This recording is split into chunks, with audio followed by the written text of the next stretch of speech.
from doing it. I just came back from learn. I just came here straight from learning, and if you ever want to take like a trip through time, go back to Masechta Shabbos Daf Yomi.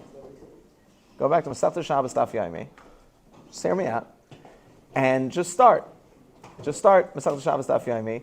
Around Daf Yud Aleph Yud Beis is when lockdown happened, and what do you call it? And you hear all these people. You hear the shift go from like Daf Tes, everyone's laughing, making jokes about Corona. We're like, oh, don't cough, don't touch your mouth, and everyone's laughing.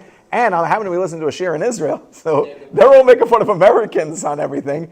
And then, mamash, a day later, it's very somber, and the next day, everything's being recorded in people's houses. They're trying to get YouTube to work. They said they have this thing called Zoom that they might start on, and all this. It was a wild thing, and the jokes stop, and then people start getting scared.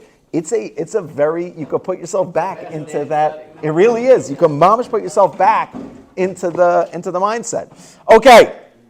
I was thinking about that on the way over here. What's doing, Rav Katz? How's life? Good. Michael, we're going long? What are we going to do for Purim? We're going to do something? Do something. A little two-face action. A little two-face. Something. Something. Or just throw a skirt on and complete the look. I don't know, whatever. All right. Here we go. Marbe Yeshiva Marbe Chachma. Marbe Eitza Marbe Tvuma Marbe Tzedaka Marbe Shalom. Okay. So first, we're going into full for Purim a little bit. We were up to Marbe Tzedaka, right? Marbe Tzedaka Marbe Shalom. So it goes hand in hand with Purim. Marbe Tzedaka Marbe Shalom. Right, so we say, let's just start in the beginning here. Misha nichnas adar marbim b'simcha. Now really this is what am I, in the Twilight Zone? Where's all the stuff? We did a great step. Rabbi couldn't let anyone touch the walls because it's freshly painted? What happened? You raise your hand if you're a senior. Now we're requiring the class getting together and doing something. Shame. You left a fundraising poster up by the door outside. No, it's fine. Shame. And, okay, so the 12th graders didn't do it. 11th graders, what were you, taking a nap? Yes. I tried to go order Yes. Literally. You want to know what Heichal It's too complicated. Have a Heichal, put a jacuzzi in. By the way, this was the beginning and end of the idea. Like you came up with it right now, and it became too complicated immediately, and you just abandoned it. Come on, guys. I got to go out there into the world, and people ask me questions about yeshiva. I'm always building up yeshiva. I was building up what am I supposed to tell them? There was no Purim shtick? I wanted to chicken. No, I was expecting them to do it. Okay, good job. Well, I expected you to. That's it. Over the off Shabbos, I'm going to have a bunch of Chaviva girls come over here and decorate our base medrash for us. Because clearly, I can rely more on Misha nichnas adar marbim b'simcha. Misha nichnas adar marbim b'simcha. So it's like comes from the Gemara of Misha nichnas av. Very good. Misha nichnas av ma'atim b'simcha. The whole flipping of life is based on simcha. Now, Art Scroll, I always say Art Scroll has done a great job of an impossible job. We cannot translate Lashon Kodesh into English. I mean, we can, but it's inaccurate. The holding, the depth, the volume, the other words that a word in Lashon Kodesh holds. And to prove this is why we have things like gematrias, that even the numerical value of each word holds value. Everything about the word. How many, when written in the Sefer Torah, how many crowns, how many katarim does it have? Is the letter big or small? Every single amount has a value. When we add a yud, subtract a yud, add a hey, subtract a hey, Everything has a value to it. So to just call simcha joy it's a very weak translation. We know by Yaakov Avinu, after Yosef Atzadik was taken and sent down to Mitzrayim, Yaakov Avinu didn't know Yosef was still alive. And an inkling, whatever you want to say, but he didn't know Yosef was still alive. He definitely didn't know from the Rebbeinu Shalom that Yosef was still alive. Why? Because he was lacking in nevuah. Why? Because he was sad that whole time. There was no simcha in his life. You cannot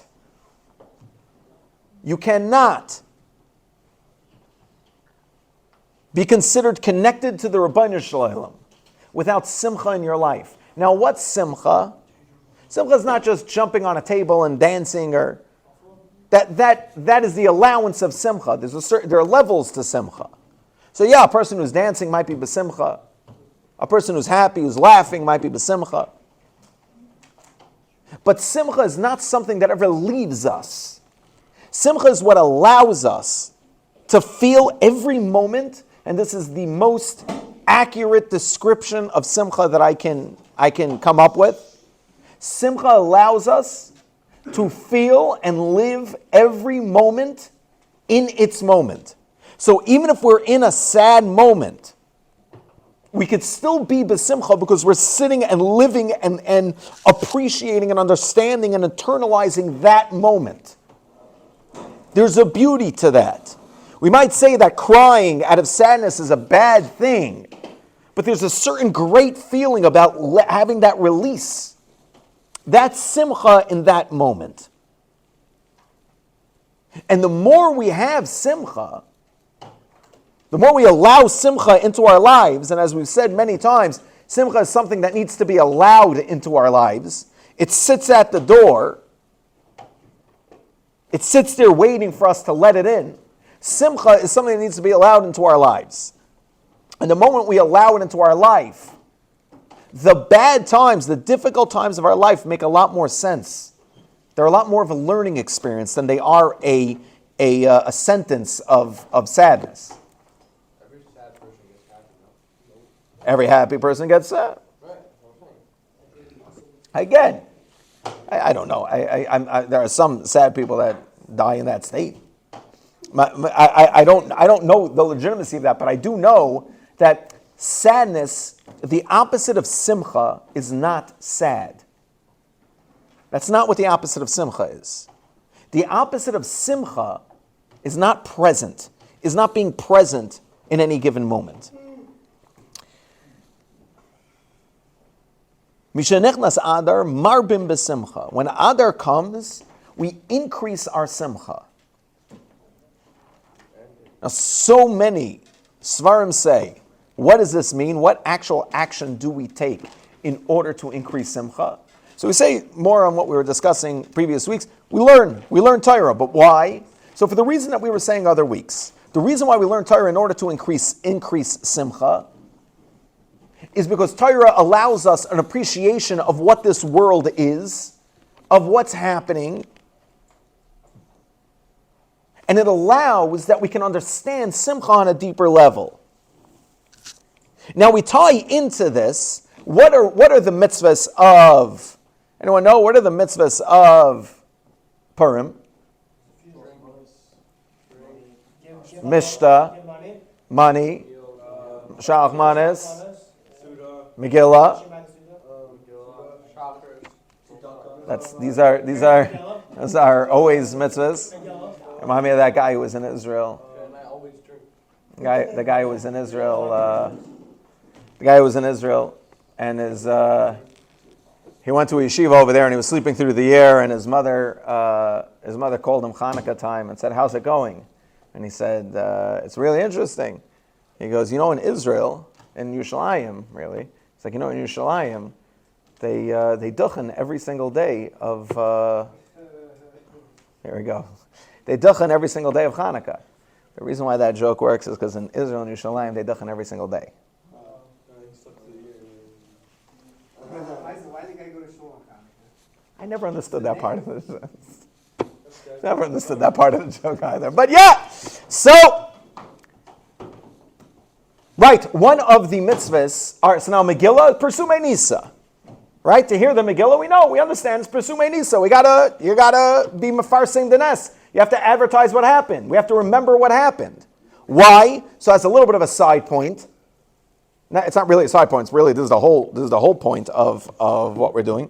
But as a little bit of a side point for 1 second, we've mentioned Yom Kippur time, we mentioned Pesach time. Really, we're going to talk about it more Pesach time. But the Ramchal brings that, it's brought down everywhere. I'm taking it from the Ramchal. The Ramchal brings down that every time of the year is a special Eis Ratzon. So we know Avram Avinu, for instance, what did he serve the Malachim that came to give him the news about Yitzchak and Sodom and everything?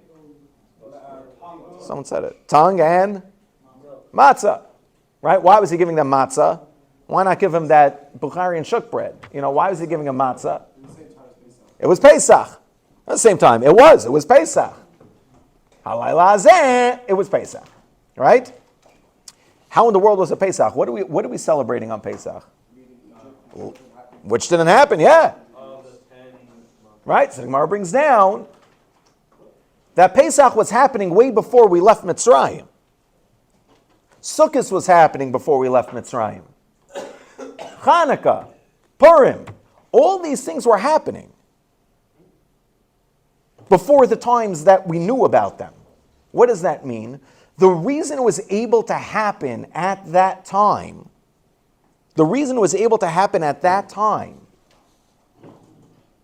was simply because there's a special, what we call Eis Ratzon, there's a special pipeline open between us and Shemayim. And that pipeline has always been open. We revealed that there's a special pipeline open through doing that. But people like Avram Avinu always knew it. So when Purim would come around in Avram Avinu's times, this I don't know, I'm not taking this from anywhere, I'm just using it as an example. When Purim would come around in Avram Avinu's times, he would make Mishteh Yayin Babasar. I don't know what, he would read Megillah, I don't know, he would give tzedakah, I don't know what he would do, but he would keep Purim. He would celebrate Purim. Yeah, I don't know. I don't know how far. I don't know. That I don't know. If he was giving matzah, he probably lit candles. Maybe. I don't know. But my point is that there's a special Eis Ratzon at every time of year to have something, to do something, to gain something that Hashem says. What's an Eis Ratzon mean? Hashem says, I'm opening up the Sharim and Shemayim, and you're going to have special help from on high to be able to accomplish this specific topic. Adar and Purim is simcha, is joy. And I don't know anyone alive who's walking around being like, meh, I'm going to sit this Purim out because I've had enough joy for 1 year.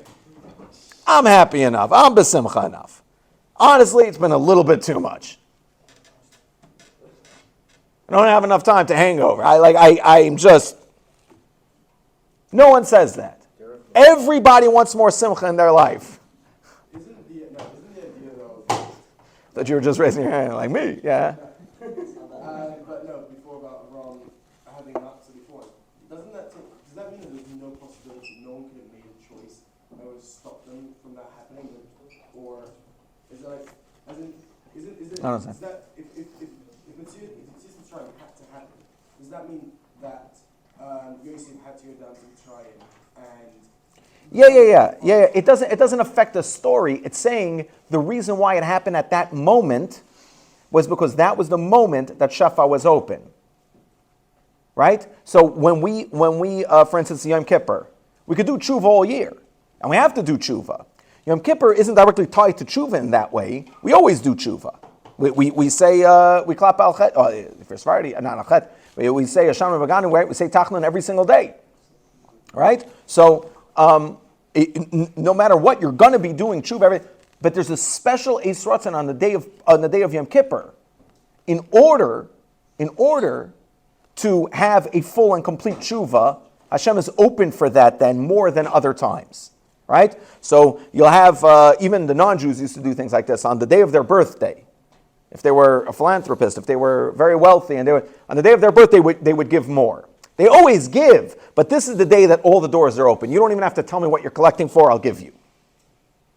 Purim is the day that that we say, now, Adar really is the time, but Purim is the day, is the apex of it, that we say, I'm going to gain all the simcha, the way on Rosh Hashanah I gain all my money, I'm going to gain all my simcha for the year I'm taking today.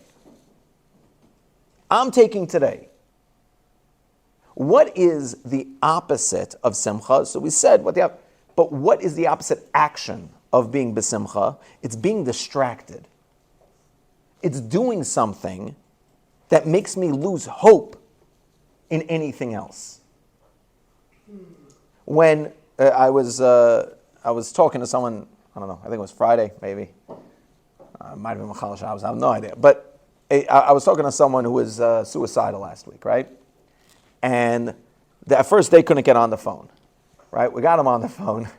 It's a funny story, I'll tell you later. But the person that originally was with them that was speaking to me, was standing with them, or standing outside the room with them, that was speaking to me, was giving me all the signs that they felt that this person was being very serious about taking that next step.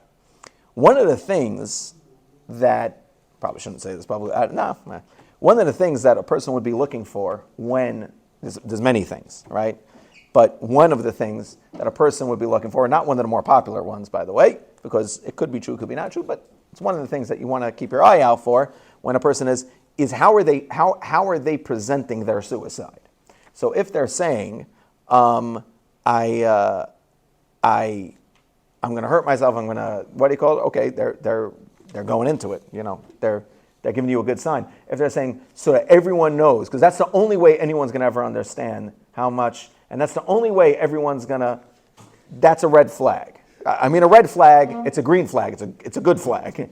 That's like, okay, if you're trying to get other people back with your suicide, now there have been people, I don't want anyone to mistake this, there have been people who have hurt themselves very badly to the point of maybe even killed themselves with that in mind. However, for the most part, a lot of times that's a flag that you're able to have a conversation over here. You don't necessarily have to tackle them right away, you can have a conversation, right? They might not be going forward with this, they want a certain validation in how other people are perceiving them, and so on and so forth. It might be a little bit of, and I don't mean this in a negative way, attention, but it might be a cry for help that someone needs to have a conversation, right? And they might be willing to stick around long enough to have that conversation. So it's a good flag to have. If a person starts to speak like this, then you have a problem. If a person starts to say, listen, I'm really, really sorry. I'm sorry. I know, I get it. Everyone's going to be broken over this, and I'm so sorry, but they'll get over it. They'll live past it. My parents are going to be so heartbroken. My friends, my family, I love all of them. I do. I can't keep going. I can't keep doing this. Then you have a problem. Now, there's a massive difference psychologically and emotional state-wise of those two. I'm not going to go into it right now, but that's a big red flag. And if you've ever read through, I don't know why this is what you're YouTubing or looking through. I had to read through them. I don't know why the average person is doing this. If you ever read through any suicide notes or suicide videos or suicide, any of these things, now this is specifically suicide. A person who goes on a rampage, by the way, like a school shooter or something like that, might be speaking the other side, right? They might say, this is to teach everyone a lesson, There is a form that maybe in their minds, that's not what I'm talking about. I'm not talking about a rampage person. We're not talking about a person going postal. This isn't a class on suicide. How to prevent it. I get so scared because someone's going to be like, this guy mentioned that he's just angry at everyone. Don't leave and talk to him. Lock him in that room and leave him alone. Like, that's not the action to take. But a person who is apologetic, a person who is saying, I'm sorry, a person who is saying all these things. If you ever read through suicide notes or suicide videos or any of these things that are left, you'll see a lot of times, most of the time, it's all very apologetic of what they've been through and how they feel, and they don't want to do it, but there's no way out, and so on and so forth. Completely just now forgot why I was bringing up suicide, but we'll get back to it in a second. The point is, when we have the opposite of simcha, the other side of simcha, it's a person trying to distract themselves. Why? Because this is a person who is writing the dangerous suicide note, the one that's saying, I'm sorry. This is a person who's saying, There's so much joy in this world. There's so much, but it's just not for me. So I give up. I could be social and have meaningful relationships, but I'd rather sit on my phone and go through TikTok instead. What are they saying to themselves? I'm not talking about a guy who's doing that for 10 minutes. I'm talking about someone who's like doing that, right? I might do that instead. I might do drugs. I might get drunk. I might do all these things instead. Why? Because I'm trying to distract myself from the fact that really I just gave up. There is no joy in my life. I have nothing. I have nothing. So I'm just trying to fill my life with anything that will make me feel good, which is how you're going to find an addict get to such a far place, a gambling addict, gambling away his home, gambling away the life savings of his wife and children, stealing money from his own kids to gamble. How do you get so far into that? And the answer is that when we are so devoid of true meaning and simcha in our lives, there is nothing we won't do just to make ourselves feel. And some of it will sound so counterintuitive. A person who harms themselves. A person who will put themselves in crazy situations just to get an adrenaline rush. It's all there for that reason. And we all do it to a certain degree in our life where we're doing something detrimental to ourselves just to feel like we're alive. Simcha enters. Time like Purim enters and it says, no. Life and living it to its fullest is for everybody. You have it. You got this. You can literally live b'simcha. How?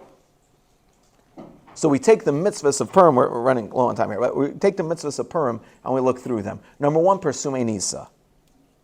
What's the concept of Persume Nisa? So there's 2 points to it. There's 2 facets, there's many facets, but 2 facets I want to focus on. Number one, we're being mefarsem, we're advertising what Hashem did for us. The question though is, why are we being mefarsem what Hashem did for us? We're being mefarsem what Hashem did for us. Why? Because Hashem did it for us. What does that mean? The master of the world, the creator of everything, says, I'm valuable enough to have saved. He didn't mess up. He didn't make a mistake. Hashem has my back. I might not always see him. I might not always hear him. I might not always understand that he's there, but he loves me and he has my back. That's Persume Nisa for us. Number two, that's Persume Nisa. What else do we have? We have Mishloach Manot, we'll get to in a second. Tzedakah, which is really our mission also today. Mar b'tzedakah, mar b'shalom. Tzedakah. What is tzedakah? Tzedakah doesn't necessarily mean, right? Kol ha'poshet yad noisen lo. Everyone who sticks out their hand, I give them. Now what if I don't have what to give? Now realize, when it says Kol ha'poshet yad noisen lo, it's referring to money. But it doesn't say noisen lo ksafim. It doesn't say noisen lo mois. It doesn't say, it just says noisen lo, just give him. What is noisen? I give what I have to give. Who are you and what do you have? Because the basis of simcha is acknowledging what I have. That's why, I'm sorry, I skipped number two. Number two on Persume Nisa is gratitude, is being grateful for what I have. Therefore, the tzedakah is having my gratitude, having what I have, and saying it's mine. That's why tzedakah is not meiser. Meiser is not my money. Meiser money is not mine. Hashem gave it to me to give. I am a shaliach of the Rabbeinu Shalom with that money. It's not mine. I give it away because it has nothing to do with me. I'm an intermediary. I'm the middle guy. What's tzedakah different than meiser? Tzedakah is, this is mine. Hashem gave it to me for me to have. And I choose to give. And I choose to give. Mishnah and Mishloach Manot. Mishnah is the concept of, we're out of time, okay. Mishnah is the concept of being in the moment. Sitting with people and only being there. What is the most rude thing a person can do as a guest at someone else's table? Well, okay. All right. I mean, The most rude thing? Okay, it's probably not the most rude thing. But, I mean, on the levels of normalcy, not a crazy person showing up. Because now my imagination is running wild. Well, what is one normal thing that is very rude to do at a table? Yeah, but can I believe when? Yeah, I eat and I bounce, right? But what's rude about that is that I'm being very clear why I'm here. You are unimportant to me. I just want to eat. A person pulls out their phone, right? You're on a date and the guy's sitting there on his phone. You're not on a date with the guy thing. We hit it. We went over a minute just to have that. You're on a date with someone and they're sitting there on the phone the whole time. Right? It's very rude. Being present during a meal together is the proper etiquette. That's why we're having a meal together. Otherwise, we didn't have to eat together. What was the point? Just eat separately. I don't have to watch you eat. What pleasure do I gain out of watching you eat?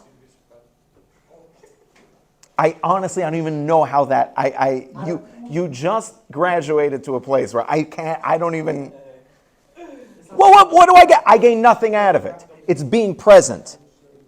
Mishlach manot. Mishlach manot, we know, is about not harboring anything towards other people. It's the opportunity to erase, to let go of things in the past and say, my giving this to you, this is representative of how I want our future to look like. That's why we have a special mitzvah, giving Mishlach manot to somebody who we don't necessarily get along with. All these things together are the keys of simcha, are the keys to infusing our lives with simcha. Number one, realizing that the Ribono Shel Olam has my back. I'm not alone and purposeless in this world. Number two, being grateful, having gratitude. Having akaras hatov in my life for what it is that I do have. Number three, giving of that to people. Realizing that what I have is what I'm going to give, not what I don't have. I'm not going to sit there promising people things. If all I have, then the Ribono Shel Olam is telling you, if I didn't give you money, it's because you have something else to give.